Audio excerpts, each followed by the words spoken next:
The Marauder was a hot button issue at the time of Doom Eternal's release, but since then, everyone that is still playing the game has figured out how he works. Now players are beating him in less than 30 seconds, and he's truly one of the most well-designed enemies in the game. It's been established that he does not fly in the face of Doom Eternal's mechanics or gameplay elements, and the Marauder is a very dynamic piece on the Doom chessboard. However, he isn't perfect, and on this video I want to discuss how I would alter and add on to the Marauder. Let's rip the band-aid off straight away. The Marauder tutorial that pops up at the end of Art Complex is not good. The Marauder is a defensive powerhouse. That part is definitely true. Stand too close, he uses his shotgun. Stand too far away, he throws projectiles. Keep him at mid-range. Now this is where people had issues, and while it does technically tell you what to do,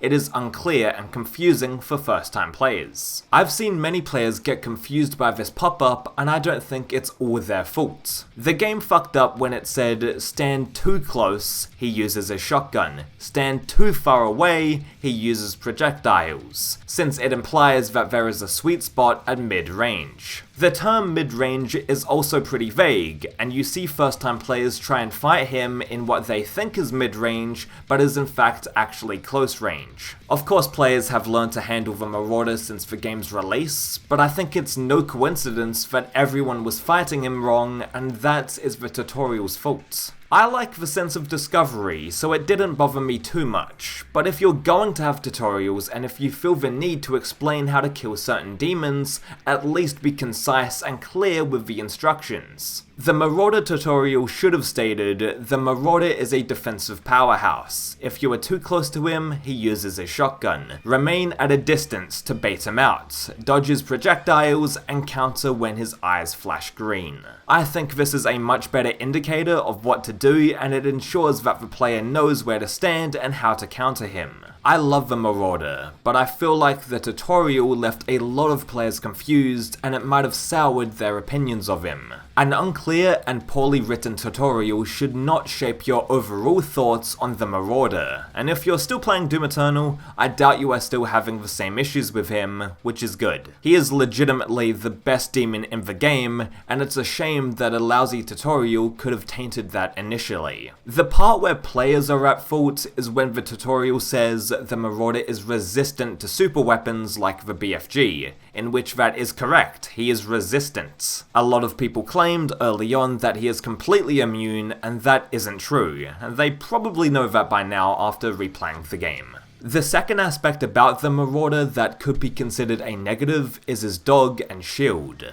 I think it's common knowledge by now that if you shoot a shield, the Marauder will spawn in a dog. However, the same rules apply when another demon hits the shield and he will still spawn a dog to attack you. I know a lot of people will find this to be a bullshit gameplay element, but I really like it. The Marauder demands your attention, and him spawning the dog if an enemy shoots at the shield holds players accountable for not checking the space and not taking out the fodder demon threats. This lends urgency to the battle, and elevates the fodder demons to actually being a priority to kill, which is an interesting dynamic of a Marauder fight. Like I said earlier, many players take issue with the dog spawning when other demons shoot at his shield, and I get that. What I don't like about the dog spawning is how inconsistent it feels. There have been instances where I shoot the shield point blank and there is no punishment. The Marauder doesn't spawn in the dog, and maybe it's because I need to shoot at it more for it to register, I'm not entirely certain. However, I feel like if you shoot the shield at all, the Marauder should spawn the dog every time, and I don't know why it's sometimes inconsistent. Even though the buffed Marauder and possessed Marauder exist in the Ancient Gods Part 1, I feel like having more variations of him would be a great inclusion.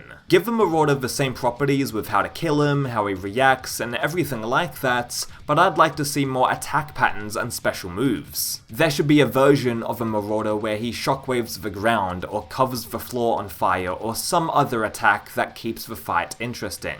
Now I don't want these attacks to be added to the base Marauder that we already have in the game, which is why I'm proposing more variations, because after a while of fighting him, players want a new Marauder challenge, I feel. The buffed and possessed Marauder were awesome, but those both didn't alter his playstyle, and I'd love to see that included with special attacks and things. Those are the things I would potentially add and change about the Marauder, but I still think he's an excellent addition to the enemy roster. He is the most dynamic and complex new demon since the Archvile from Doom 2, and I'm so glad id Software threw him in to Doom Eternal. Now that the dust has settled with the game and it's almost been a year since it came out, it's awesome seeing players adapt to the Marauder and optimize great strategies to kill him in only a matter of seconds. The Marauder wasn't an enemy you could just steamroll over initially, and he was there to be mastered, and players have successfully done that by going through the game over and over.